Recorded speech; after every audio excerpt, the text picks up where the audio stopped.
Maxi Abogados, David Peña y Federico Anaya. Buenos días, mis queridos Maxi Abogados, bienvenidos. Buenos días, compañeros. Buenos días, ¿cómo estamos, Alberto, Ernesto, Federico? ¿Cómo están? Buenos días, bienvenidos. Pues mi querido David Peña, entrando en materia, pues este fallo de la Corte Suprema de los Estados Unidos, pues generó ya muchísimas protestas y dicen los que me cuentan que se está preparando una mega manifestación, una mega marcha en distintas ciudades y que se puede congregar una marcha nacional. ¿Qué decir al respecto, David Peña? Pues mira, es uno de los, creo que de los resultados que se previeron en algún momento con esta corte conservador que ganó la mayoría en Estados Unidos.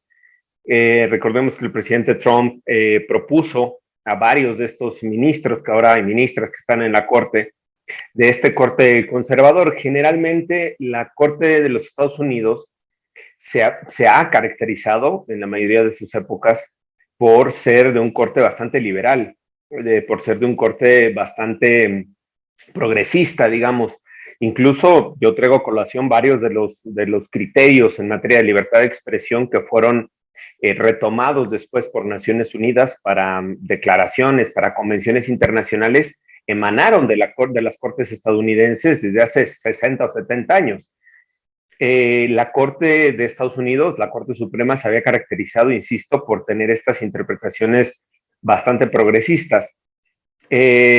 Precisamente Roe versus Wade, que es el caso de 1973, en el que se hace un reconocimiento indirecto al derecho al aborto, y eso es muy interesante la forma en la que se interpretó, y veamos el año 1973. Lo que hace en este caso, primero la Corte estadounidense señala que existe un derecho genérico, digamos, para las mujeres para interrumpir su embarazo hasta antes de las 24 semanas, en ese caso en Roe versus Wade, en donde dice que no puede limitarse ese derecho. Lo reconoce como una, digamos, como una interpretación extensiva de la enmienda 14 de la Constitución. ¿Esto qué implicó desde ese momento? Que las legislaciones de los estados no podían regular o no podían sancionar en términos de aborto cuando se interrumpiera el embarazo antes de ese periodo. En algunos estados, en los años recientes, se había estado impulsando, sobre todo estados de corte conservador y ganados por los republicanos, se había estado impulsando estas legislaciones para criminalizar o para sancionar el aborto. Cuando estas decisiones legales llegaban a la Corte las declaraba inconstitucional justo por los propios precedentes. Este era el caso principal, ¿no? Ahí había otro caso de 1993-94, el Parenthood, también otro de los casos relevantes, donde confirmaba, digamos, este derecho constitucional o la interpretación de un derecho constitucional a interrumpir el embarazo. Si bien es cierto, y eso hay que aclararlo, no existe el derecho como tal para el aborto, para interrumpir el embarazo. En el caso de las mujeres, lo que la Corte había interpretado era que el imponer sanciones antes de las 24 semanas era inconstitucional. O sea, en sentido contrario, decía, no reconocía, entre comillas, el derecho a interrumpir el embarazo, pero decía que si se imponían sanciones era inconstitucional. Por lo tanto, se convertía en un derecho. En esta resolución de la Corte de la semana pasada, desconoce por mayoría esos principios que fueron a su vez establecidos desde 1973 y, entre comillas, y con eso termino esta presentación, regresa a los estados la facultad de legislar y de sancionar la interrupción legal del embarazo o la interrupción más bien del embarazo de acuerdo a su propia normatividad estatal. ¿Qué nos lleva a esto? Pues a que va a haber cuantos estados haya en los Estados Unidos, legislaciones diferenciadas en materia de regulación y de interrupción del embarazo. Eso va a generar, pues, no solo efectos dispares entre un estado y otro, sino que va a generar, desde mi interpretación, una seria afectación a los derechos sexuales y reproductivos de las mujeres, que ahora van a tener que enfrentar las legislaciones, enfrentar las políticas públicas, cuando durante casi 50 años se mantuvo como un derecho reconocido en la propia interpretación constitucional. ¿Cuál es tu evaluación, Federico? Yo me pregunto si esta determinación de la Corte es ya como una sentencia escrita en piedra y ya ahí quedó, no hay otra forma de que se regresara o que se cambiara esta determinación. Es mi primera pregunta. Y la segunda, apelando un poco a tu cariz también de historiador, ¿había ocurrido esto antes? ¿Una regresión de esta naturaleza en la Corte de Estados Unidos? ¿Tú tienes noticia de eso? Bueno, a ver, voy con la primera. Nada que esté decidido en las Supremas Cortes está escrito en piedra. Precisamente para eso son las Cortes, para que vaya pasando el tiempo, se vayan presentando argumentos distintos, vayan cambiando los ministros y las ministras, y las Cortes van transformando sus criterios. Ahora, de hecho, una de las cosas que son más preocupantes es que al discutir echar atrás Roe, la mayoría conservadora hizo un argumento histórico. Es una cosa muy interesante. Los conservadores en la Corte Americana dijeron que hay dos maneras en que uno puede descubrir un derecho constitucional en Estados Unidos. Uno es porque está explícitamente o implícitamente puesto en la Constitución. Pero la otra es porque históricamente el pueblo estadounidense ha practicado esa libertad. Y la conclusión a la que llega la mayoría conservadora es que no es verdad que el derecho a decidir sobre su propio cuerpo haya sido una libertad históricamente reconocida y practicada por el pueblo estadounidense. Lo digo al revés, un poco en el sentido de que nos explicaba David. Como siempre había sido castigado, pues nunca había sido ejercida la libertad y por lo tanto no es un derecho histórico. Ahora, eso es una trampa de los conservadores, porque como te decía Alberto, las Cortes no escriben en piedra nada, absolutamente nada. Parecería que son el elemento más conservador y duro de los regímenes políticos, pero en realidad, aunque son exactamente lo contrario. Lo que pasa es que es el espacio de cambio, de un cambio que va tan lentamente que uno no lo ve, no ve el cambio. Y ahí yo quisiera hacer una acotación para contestar tu segunda pregunta, Alberto, y también para completar lo que dijo David. No es verdad que esta decisión cambie una tradición de Supremas Cortes liberales. No es verdad. La Suprema Corte de Estados Unidos, en términos generales, ha sido un órgano muy conservador. Nada más pongo dos ejemplos. Durante el New Deal de los 1930, Franklin Delano Roosevelt, el país está cayéndose. Ojo, el único momento en que pudo concebirse que hubiera una revolución socialista en los Estados Unidos fue en los 1930. Para prevenir la revolución socialista, el gobierno demócrata de Roosevelt trató de hacer reformas, entre ellas una cosa muy interesante que se llamaba Organización Nacional del Trabajo. Es decir, el gobierno convocaba a todo mundo a que organizara cooperativas, asociaciones, lo que fuera, para trabajar cualquier cosa, y entonces era la gran Organización Nacional del Trabajo. Hubo legislación federal sobre eso, y la Corte echó atrás todo, absolutamente todo. Lo declaró inconstitucional. Roosevelt incluso llegó a proponer reformar la Constitución. No tenía que reformar la Constitución, porque en la Constitución de Estados Unidos no dice cuántos ministros hay en la Corte. Entonces Roosevelt estuvo a punto de mandar una ley para aumentar el número de ministros y entonces tener una Corte a modo, lo cual fue un escándalo. Cuando se dio cuenta de eso, la Corte conservadora empezaron a flexibilizarse y ya no declararon inconstitucionales muchas de las leyes del New Deal, pero el primer paquete del New Deal fue declarado inconstitucional. Un ejemplo. Segundo ejemplo.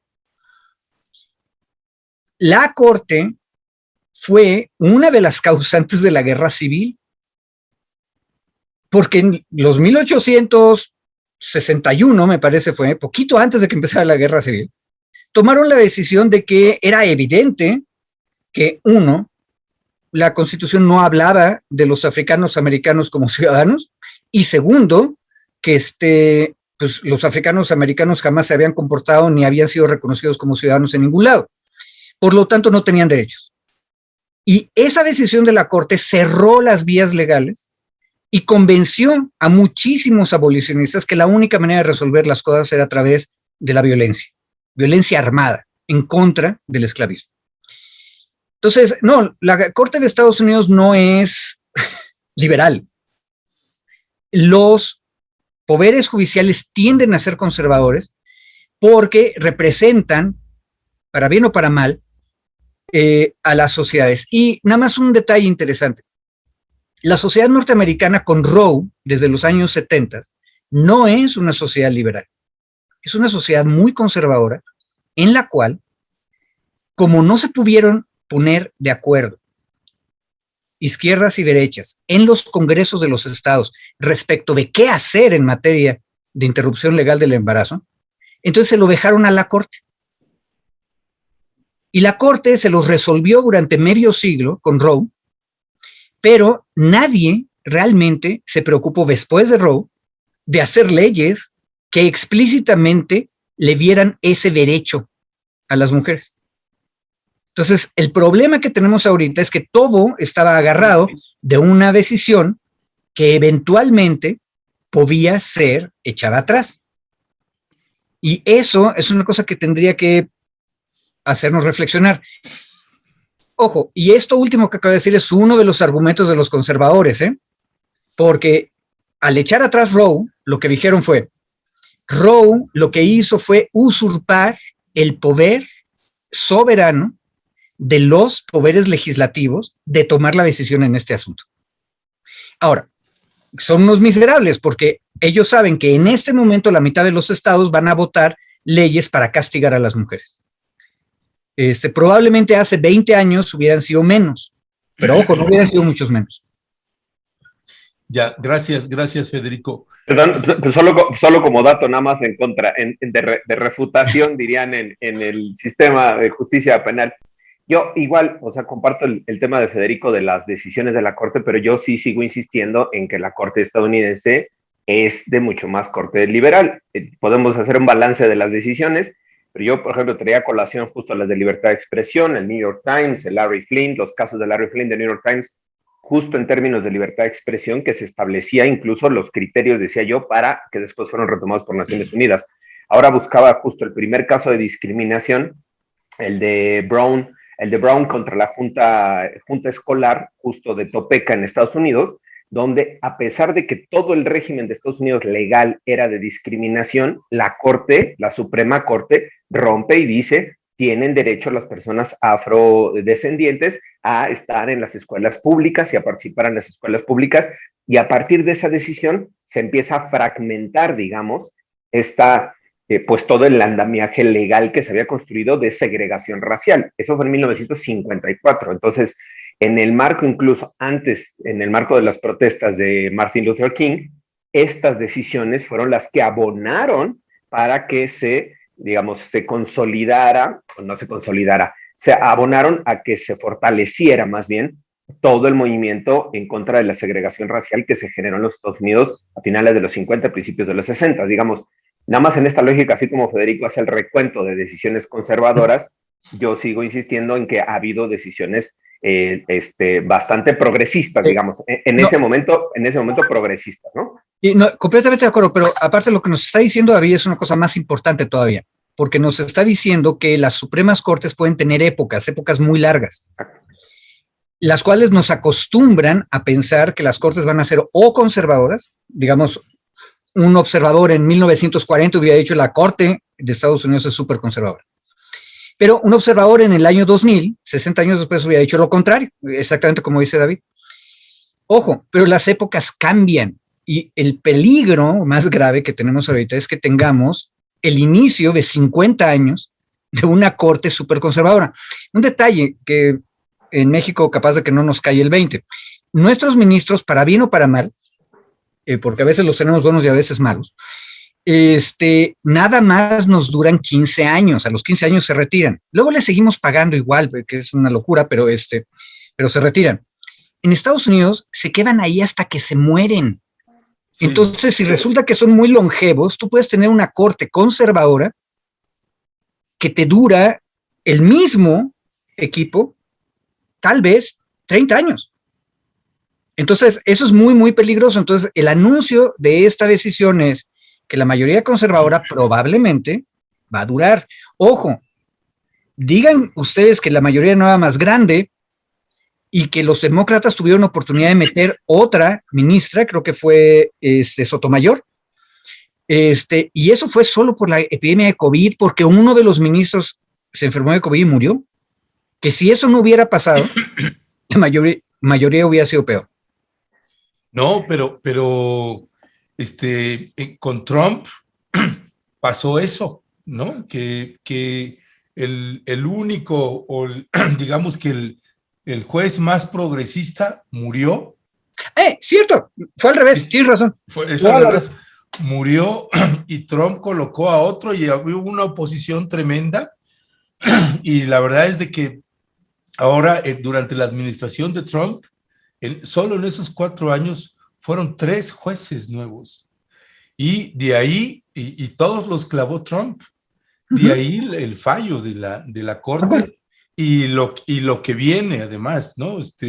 Ni quiero imaginar también, porque supe que ahí también ya están pretendiendo meter una ley, una legislación con respecto a los migrantes.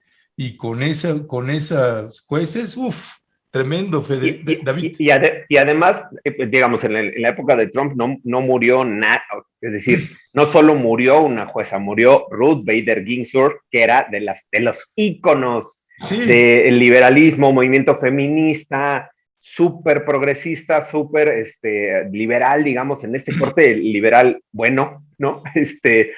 Y bueno, ese espacio fue ocupado precisamente por estos jueces conservadores, que bueno, ahora incluso se ve, incluso en los textos jurídicos de Estados Unidos que revisaba el fin de semana, decían que era una especie de venganza al posicionamiento feminista liberal de Ruth Bader, que mantuvo durante muchos años en la corte, y que estos nuevos jueces y juezas, o ministros pues, de la Corte Suprema, lo estaban como utilizando como una especie de venganza, de desquite sobre los posicionamientos que había tenido Ruth Bader durante tantos años en la Corte estadounidense. Entonces, creo que ahí viene el siguiente punto, que es en la discusión. Hay varios estados de Estados Unidos donde ya se están haciendo una especie de alianzas para mantener las legislaciones que permitan o que faciliten la interrupción del embarazo.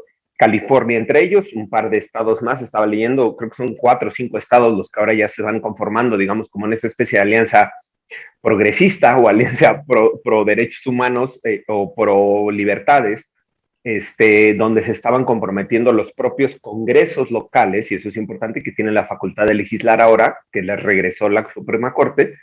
Se estaban comprometiendo los congresos locales a no legislar en contra de los derechos sexuales y reproductivos de las mujeres. Entonces viene ahora una posición más hacia dónde se van a cargar los congresos, hacia dónde se van a cargar el electorado, y la vicepresidenta Kamala Harris hacía una locución el fin de semana, justo horas después de la decisión de la Corte, donde decía: vamos a ver, el verdadero electorado va a decidir en noviembre, ¿no? Cómo es esta sociedad, si es una sociedad conservadora o es una sociedad liberal, en el marco de pues las elecciones que se vienen en el mes de noviembre en Estados Unidos, elecciones parlamentarias. Entonces, bueno, me parece que va a ser un ejercicio igual interesante ver cómo reacciona la gente según las encuestas. Leí una encuesta de Gallup que hacía el año pasado, el 55% de la población en Estados Unidos se autoidentificaba como pro aborto o pro libertades en el ejercicio del derecho a decidir. Entonces me parece que ese va a ser un dato interesante también, pero no menor, diría Federico, el otro 45% de la propia sociedad estadounidense, pues que se sigue manteniendo en este corte bastante conservador. ¿Toca a mí? Sí. Bueno, pues está muy entretenido aquí escuchando a David Peña y pensando la siguiente pregunta. Federico, a ver, y también veía un poco el chat. Puede parecer una pregunta muy elemental, pero me parece que creo que sería importante tener una respuesta. Y la pregunta es, ¿por qué deberíamos preocuparnos por esta decisión de la Suprema Corte fuera de las fronteras estadounidenses? Pensando, por ejemplo, en México de una manera muy concreta y con toda la precultura política que tenemos, y pensando también, por supuesto, que la influencia que Estados Unidos y sus legislaciones y su clase política tienen en toda América Latina. Hay la tendencia a repetir lo que sucede en Estados Unidos, no solamente en México en algunas épocas, sino en los países vecinos. Nada más ver el caso de este comediante que gobernó Guatemala, Jimmy Morales, el Chespirito de ese país, de Guatemala, que en cuanto Donald Trump cambió la embajada estadounidense de Tel Aviv a Jerusalén en una abierta provocación al pueblo palestino, el primerito que hizo lo mismo fue Jimmy Morales. Entonces yo creo que sería importante saber, bueno, desde tu punto de vista, mi querido Federico, ¿por qué debemos preocuparnos por una modificación de este tamaño y este despropósito en Estados Unidos? Mira, aquí el problema es que Roe era muchísimo más adelantado que cualquier cosa que las élites más progresistas de Latinoamérica hubieran imaginado en Latinoamérica. A ver, para que nos imaginemos, hoy en día tenemos en el país, en México, varios estados que ya aprobaron la no penalización del aborto hasta las 12 semanas. Ojo, 12 semanas. Roe protegía el aborto libre hasta las 24 semanas, o sea, el doble de tiempo. ¿Sale? O sea, en trimestres de embarazo, México ha liberado el cuerpo de las mujeres hasta el primer trimestre. Roe había liberado a las mujeres en todo el país hasta el segundo trimestre. Quitar Roe significa regresar al sistema anterior, es decir, al que tiene México. Y al que tiene México en varios de los estados. En otras palabras, la decisión de Roe pone a Estados Unidos exactamente en el mismo nivel en el que está México en ese momento. Entonces, uno quisiera tener más Jimmy Morales para las cosas buenas, pero como decía mi nana Mari, nomás escogen lo malo para imitar. Sí cambian la embajada a Tel Aviv, pero no liberan los derechos de las mujeres a su cuerpo.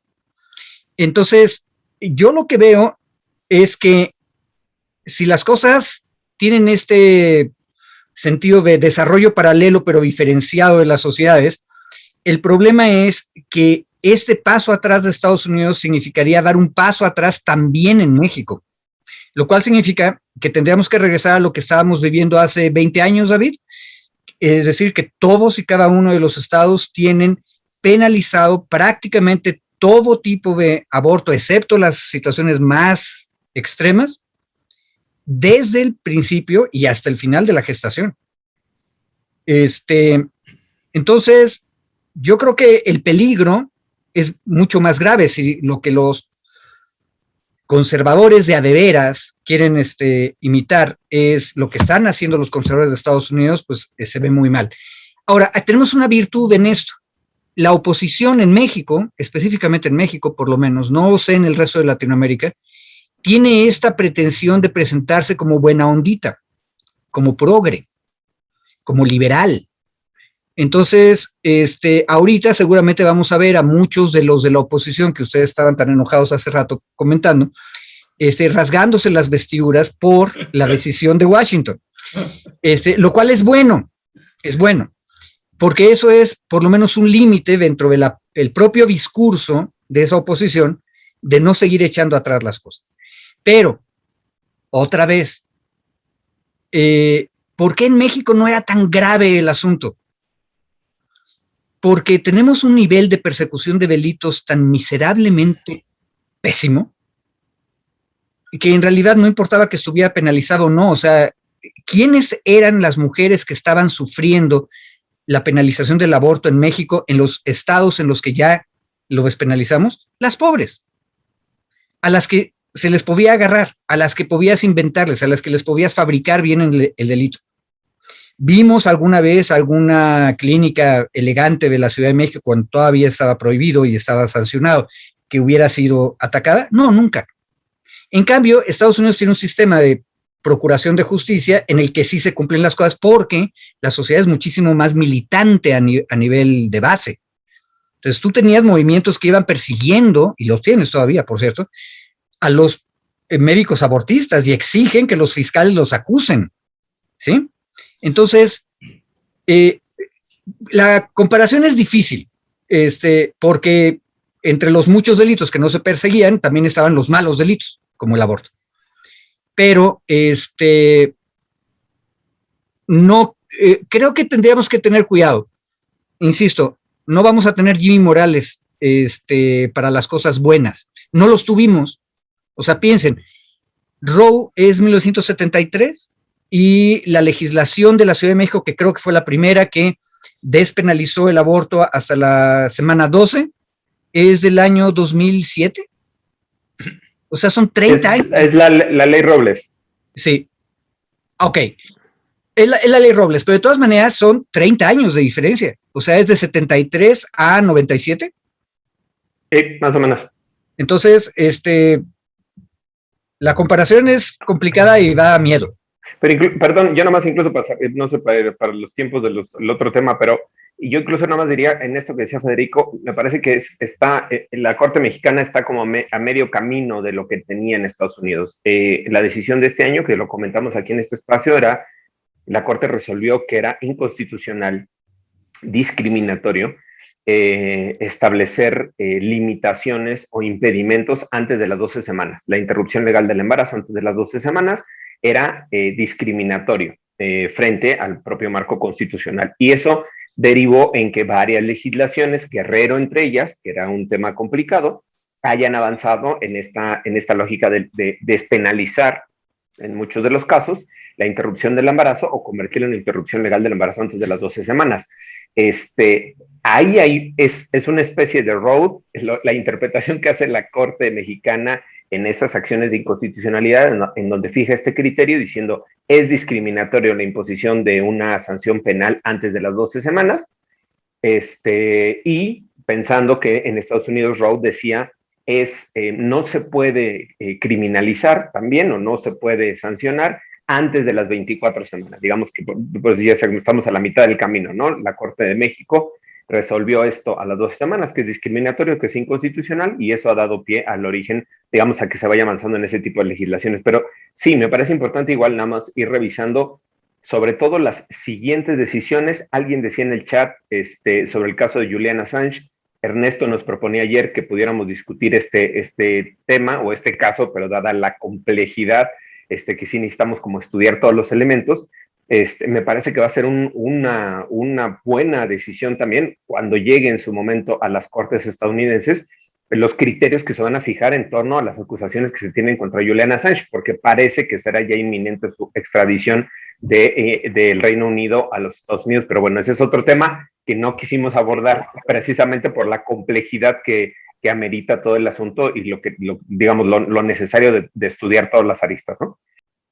Ya, pues gracias, David. Si les parece, pasamos al siguiente tema, y es precisamente pues este aviso, ¿no?, de la Corte Interamericana de Derechos Humanos, pues que va a analizar el arraigo y la prisión preventiva oficiosa en México.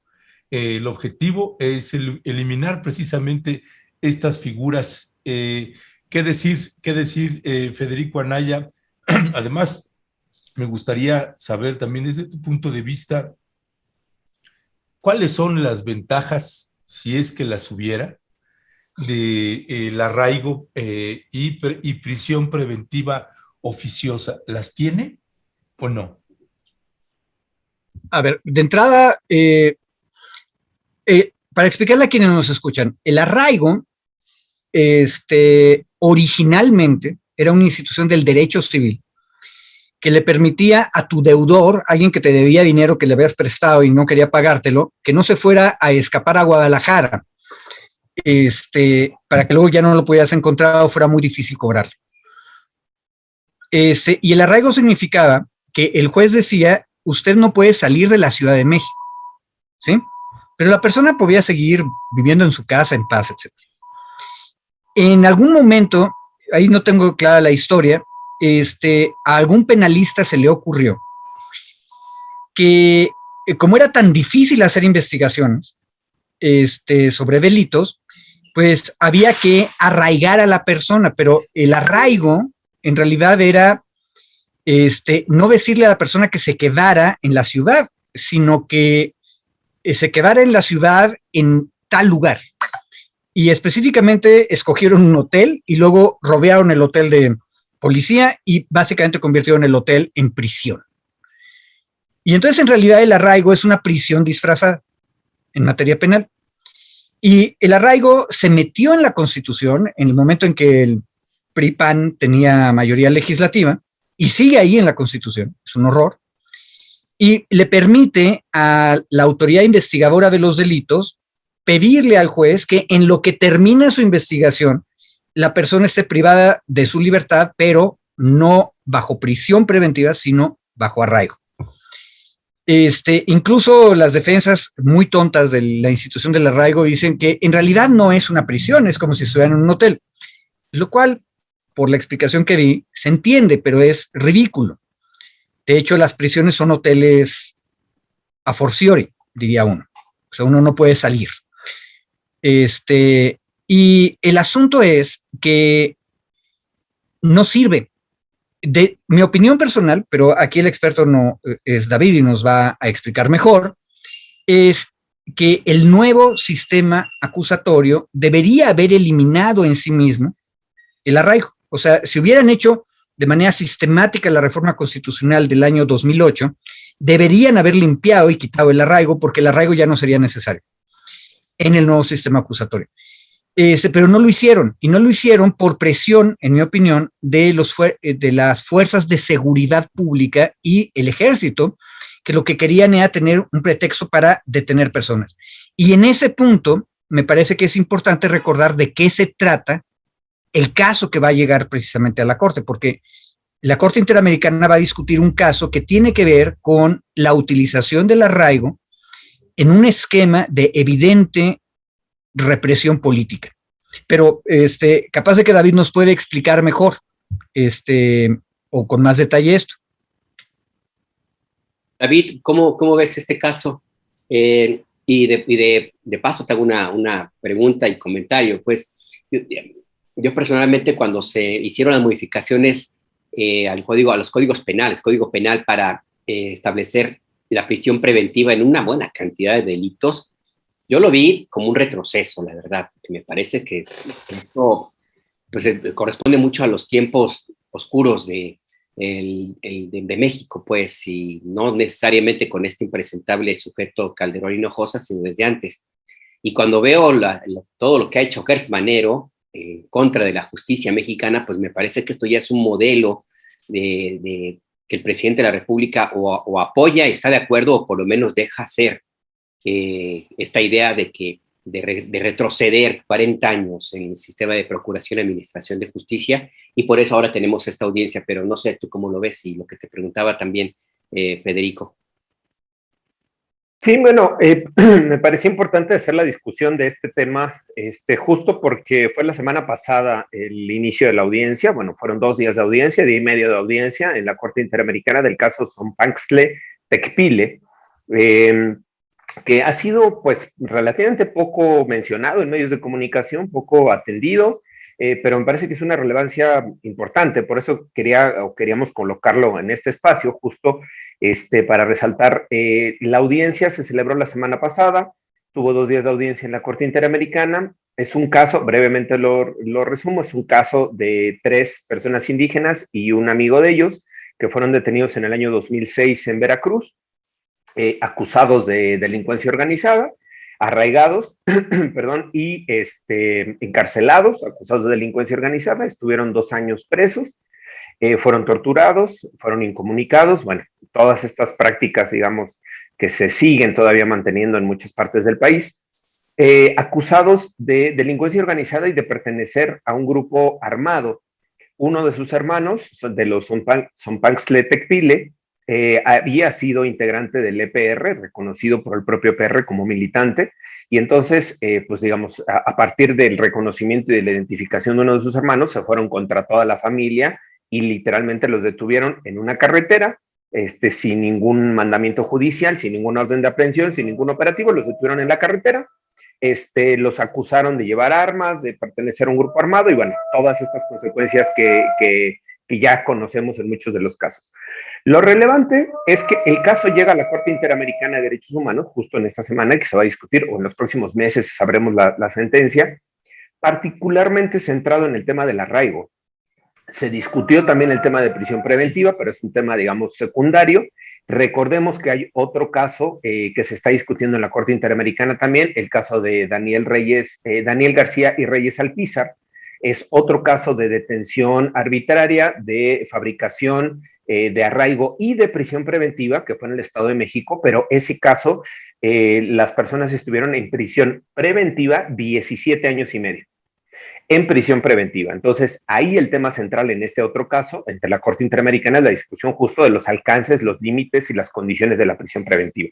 Regresando a este caso de Zompanxle Tecpile, lo que hace la discusión interesante es la figura del arraigo, como comentaba Federico, la figura del arraigo que fue abusada en la época del Felipe del Sagrado Corazón de Jesús Hinojosa, que fue una figura prácticamente que pues lograba, ¿cómo decirlo?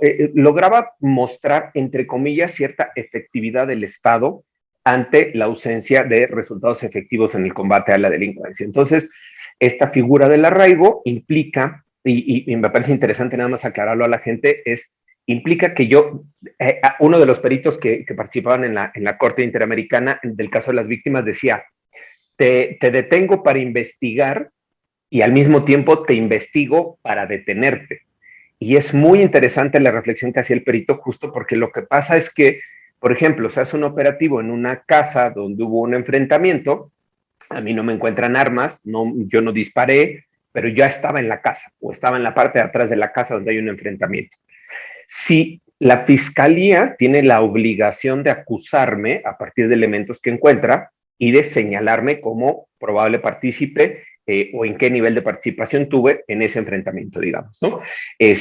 Pero si yo salgo negativo a pólvora, se llama la prueba rodisonato de sodio, si yo salgo negativo a pólvora, si yo no tengo armas en mi poder, si yo no tengo, pues en ese momento, aunque yo estuviera en ese lugar, pues no hay ningún elemento que me puedan acusar a mí, la fiscalía.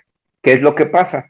En ese momento la fiscalía te detiene, la Fiscalía General de la República te detiene, te impone una medida de arraigo, le pide a un juez una medida que es arraigo, y literalmente te manda al Centro Nacional de Arraigos, que está en la Colonia Doctores, que es una cárcel civil, digamos una cárcel bajo control de la policía ministerial.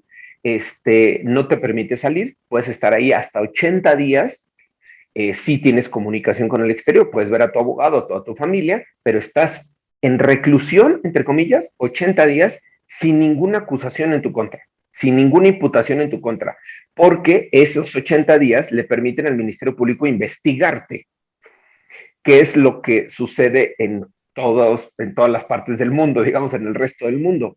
Si yo tengo elementos... Perdón, te interrumpo ahí ahorita que estás poniendo ese ejemplo, David. Me quedo pensando en Lozoya, ¿no? En todos estos que se han fugado, ¿no? ¿Cuál sería la figura que se podría usar para que no se pelen varios como ha sucedido? ¿No sería la figura del arraigo, sería otra? No, es que ahí sería justo el tema de la medida cautelar. Es que son, digamos, dos momentos diferentes en la etapa del proceso. Perdón, ya no voy a poner tan abogadil, pero para acelerar el tema. No, está bien, dale. Cuando se inicia un proceso, es decir, hay una imputación por parte de la fiscalía, vas a un juez, le haces una imputación, aunque la persona esté en ausencia, en esa imputación tú le dices al juez, oiga juez, necesito que le imponga medidas cautelares Eso me permite, por ejemplo, que no salga del país, o si no lo tengo localizado, pues gire una orden de aprehensión para detenerlo, y la ficha roja de Interpol y todas estas cosas. La ventaja de esa medida cautelar es que está sujeta a un control judicial, es decir, un juez es el que otorga la medida de esta medida cautelar.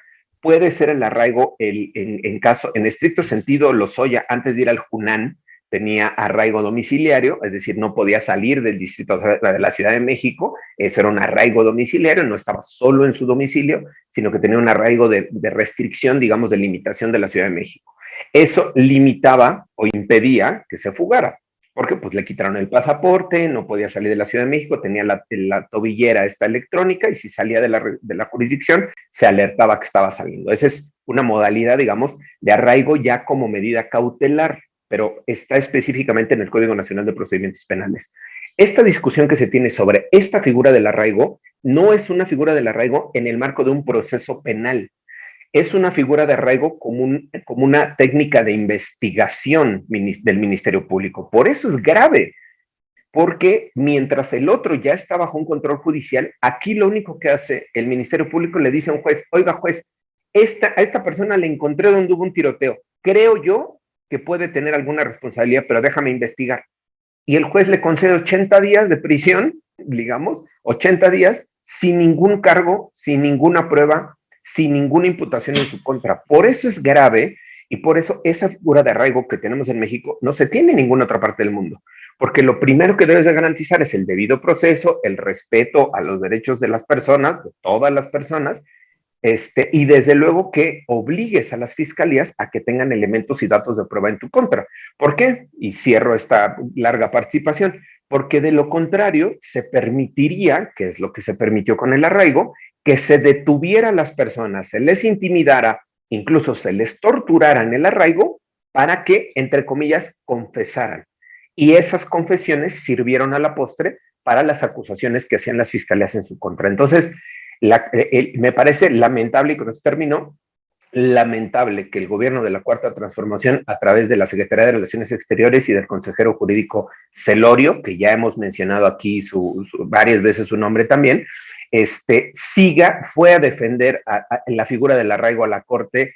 Pero además, digo, no voy a hacer descalificaciones ad hominem, es decir, a las personas en sí mismas, pero a quien llevó de perito el Estado mexicano, nada más para que Alberto, ponme atención aquí tantito.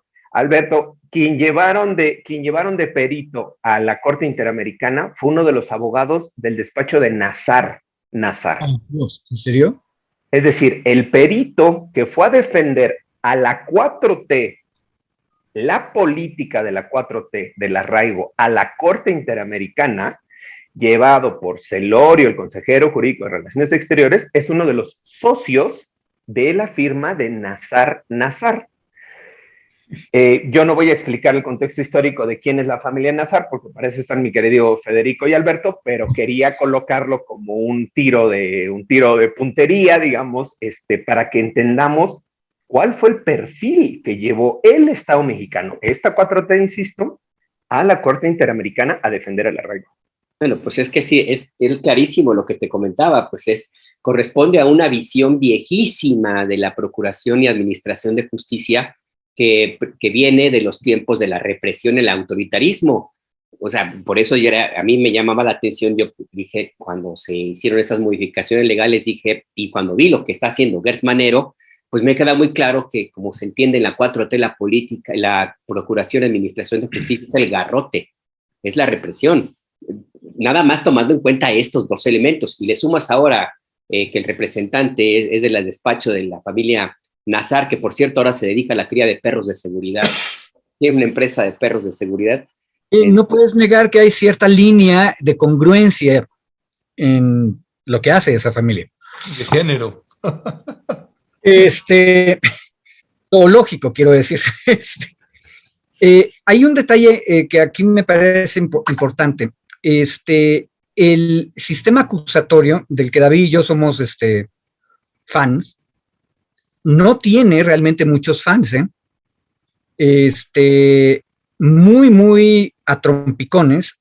El sistema ha ido demostrándole a las abogadas y a los abogados que funciona y ayuda para que las cosas avancen, ¿sí? Porque, ¿cuál es el problema del sistema tradicional, Alberto? Que solamente los poderosos tienen asegurado que se haga algún tipo de justicia o que tengan alguna satisfacción. Y ahí la palabra satisfacción es bien peligrosa, ¿eh?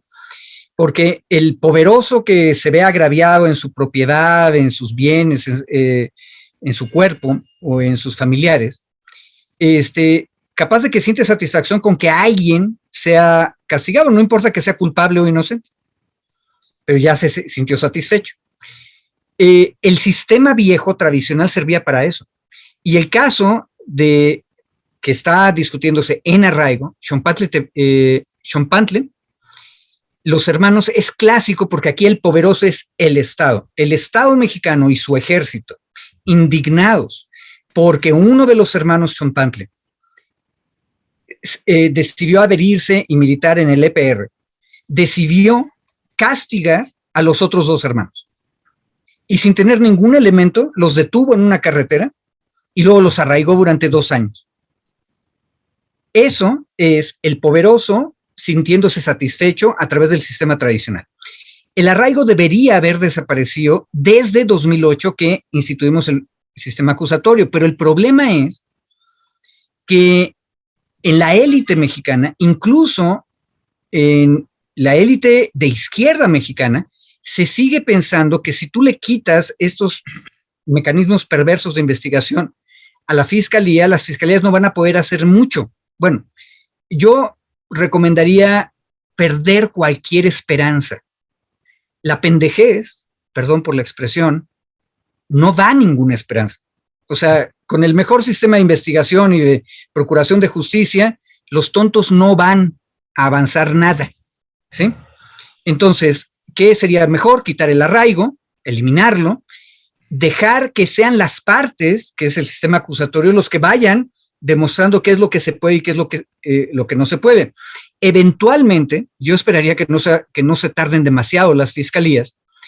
Las fiscalías se van a cansar de estar perdiendo los asuntos y van a escoger mejores abogados y abogadas para defender sus asuntos.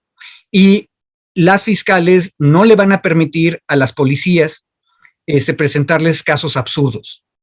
Yo comenté en uno de los artículos de Rompeviento un asunto donde era evidente que las cosas que pasaron en la realidad habían sido distintas de lo que había ocurrido según el papel en una acusación. ¿Qué ocurrió? En la audiencia, la juez le preguntó, oiga, usted dijo que este señor había asaltado, pero aquí veo a este señor saliéndose de una ventana y lo atrapan abajo. O sea, lo que tengo aquí es una persona en situación de calle que pasó una noche en donde no debían y ustedes lo arrestaron, pero usted dijo que el señor había asaltado a un albañil. ¿Es cierto o no es cierto? Y el fiscal dijo, bueno, pues la verdad es que no sé, entonces, amén, liberaron al acusado y se acabó el asunto.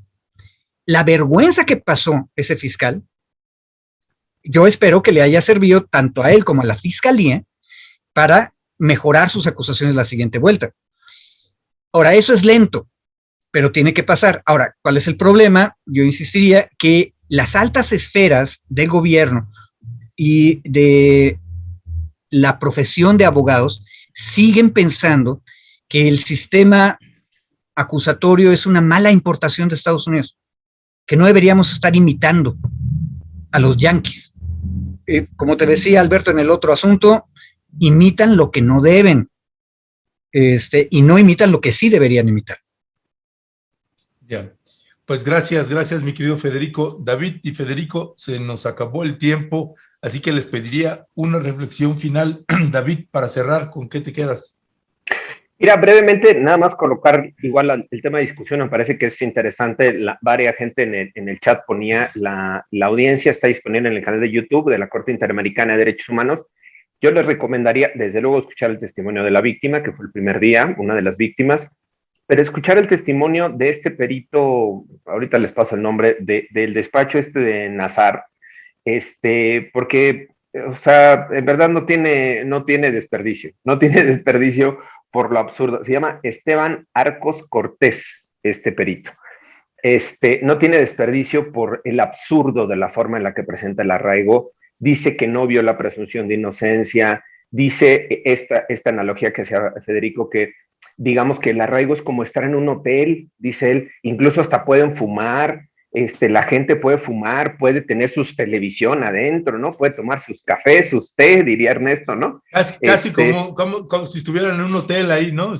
Él dice, hace la alusión y le pregunta a la jueza de la corte en uno de los interrogatorios, le dice la jueza, oiga, usted me está diciendo o sea, me está diciendo que no es violatorio. No, pues están ahí a toda madre, o sea, llega su familia, los visita, pueden hasta hablar al día hasta 9 minutos por teléfono, pueden fumar, pueden pedir cigarros, y entonces le dice a la jueza de la corte, le pregunta, le dice, oiga, pero no pueden salir de ahí. Ah, no, pues no pueden salir de ahí tienen que quedarse a dormir todos los 80 días, no pueden salir de ahí. Entonces la jueza pone una expresión de, está escuchando lo absurdo que es, ¿no? Lo absurdo es lo que me está diciendo, pero bueno, más allá, digamos, de que es recomendable que puedan echarle un ojito a la audiencia, esta figura del arraigo no está siendo utilizada, digamos, en demasía o como parte central de las investigaciones de la Fiscalía General de la República. Según las cifras de los propios dos oficiales, son 60, 65 arraigos en casi 3 años. O sea, es una figura muy poco utilizada.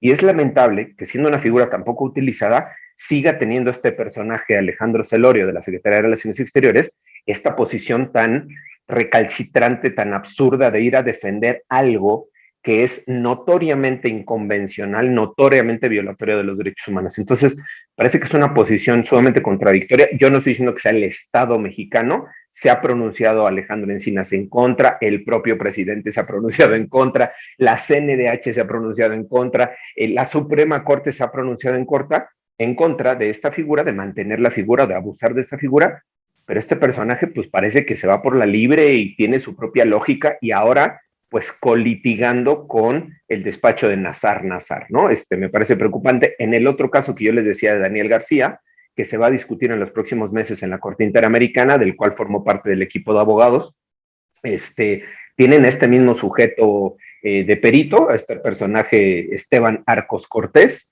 que ahora irá como perito del Estado del despacho de Nazar a defender la prisión preventiva en la Corte Interamericana. Veamos un poco el talante de los peritajes que está presentando pues esta representación de Relaciones Exteriores.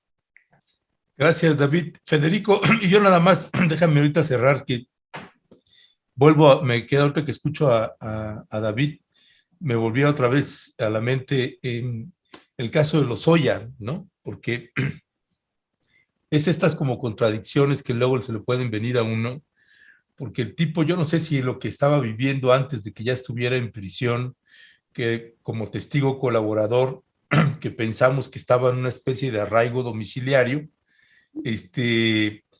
hasta que nos enteramos que podía ir a restaurantes fifís y ahí se acabó todo el 20, ¿no? Pero finalmente, ahorita que ponía el ejemplo Federico, pues era una especie de arraigo fifí, porque pues su casita no es menor, y se me queda hasta el nombre de testigo colaborador, perdón que estoy usando ya otra figura del que no es el tema, que finalmente sería indiciado colaborador, no testigo colaborador, debería existir algo así, pero es estas contradicciones de que un arraigo de esa naturaleza pues genera hasta indignación, ¿no? Hasta que finalmente se lo llevaron preso. Perdón que le meto otro tema, pero se me vino ahorita que escuchaba. Pero, a ver, sí. yo creo que ahí vale la pena tener cuidado, Ernesto, porque esta indignación sobre el caso de Lozoya, ahorita que lo voy pensando, capaz de que es una pista para entender otro detalle, que era lo único que yo quería agregar. Tenemos varias iniciativas, por lo menos en el Senado de la República, para eliminar el arraigo de la Constitución. Ninguna de esas iniciativas ha logrado avanzar y nadie entiende por qué.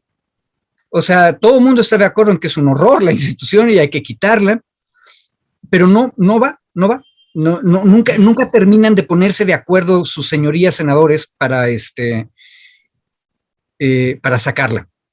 Y capaz que tiene que ver con eso que estás diciendo, Ernesto. En el enojo general de la sociedad, uno desearía que gente como Lozoya hubiera estado arraigado como estuvieron los Tzompantli. Y que los Tzompantli no estuvieron en su casita, fuera humilde o fuera grande. No, estaban en una instalación controlada por la policía y por el ejército, donde no podrían ellos salir de ese lugar. Era una prisión, hay que decirlo así. Y David lo dijo muy bien, es una prisión civil. ¿Por qué? Porque no está dominada por el Poder Judicial, no está controlada por un mandato judicial. Entonces, o sea, ahí, por ejemplo, Lozoya no era una medida precautoria, como señalaba David. No, sí es una medida precautoria, pero es que hay que tener cuidado. El arraigo que está discutiendo la Corte Interamericana no es una medida precautoria, es una aberración. Es una institución que le permite al Estado investigarte al mismo tiempo que te tiene en prisión. Es una aberración, eso no es una medida precautoria. El arraigo es en tu domicilio y el domicilio es la Ciudad de México. Digo, los que vienen en Comitán pues tienen un domicilio más chiquito porque Comitán es chiquito. Y la Ciudad de México es muy grandota, entonces nuestro domicilio es muy grandote. Pero ese es el sentido original de domicilio, es la ciudad donde vives. ¿Sí? No, el arraigo que estamos discutiendo es una aberración que debería haberse eliminado. Y una de las razones por las que no terminamos de quitarla es probablemente porque tenemos miedo de que los malignos se nos vayan a escapar igual que se nos escapó Lozoya.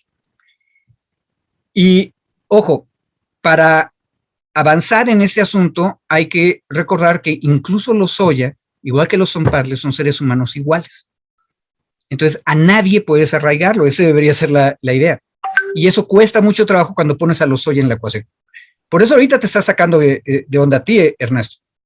Y no, creo que... no, fíjate, me parecía interesante colocar el tema precisamente para sacar las distinciones, ¿no? A mí me da luz de por qué no hemos terminado de sacar el arraigo de la Constitución.